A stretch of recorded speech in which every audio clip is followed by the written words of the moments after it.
Si tu veux être parfait, va, vends ce que tu possèdes, donne-le aux pauvres et tu auras un trésor dans le ciel. Puis viens et suis-moi. Ce texte se situe dans Matthieu 19, 21. Telle fut la réponse du Christ au jeune homme riche qui voulait savoir ce qu'il devait faire pour gagner la vie éternelle.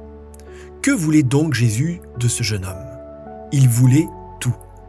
Il est intéressant de remarquer que lorsque le jeune homme s'en alla tout triste, car il avait de grands biens, nous dit le verset 22, Jésus ne courut pas après lui en lui disant « Hé là, reviens, détends-toi, je parlais en parabole, il suffit d'apporter ta dîme et tes offrandes. » Non, l'argent était devenu un dieu dans la vie de ce jeune homme, et seul un abandon complet de lui-même pouvait être acceptable.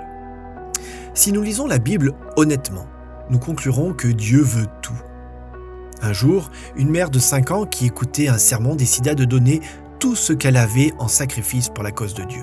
En rentrant chez elle, elle chercha parmi ses affaires ce qu'elle pouvait donner et se rendit compte que, dans son extrême pauvreté, elle n'avait rien d'utile ou de valeur à donner. Soudain, son attention fut attirée sur ses 5 précieux enfants, 3 filles et 2 garçons. Elle alla dans sa chambre et pria ainsi. « Seigneur, je ne possède aucune richesse matérielle qui puisse servir pour ta cause, mais j'ai 5 enfants. Aujourd'hui même, je les consacre aux missions. Utilise-les comme missionnaires. » Quelques années plus tard, tous ces enfants servaient la cause de Dieu comme missionnaires.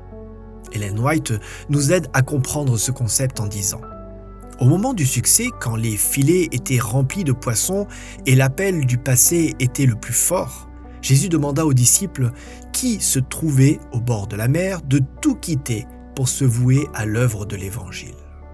Chaque âme est mise à l'épreuve de la même manière et doit montrer si elle préfère la communion du Christ au bien temporel.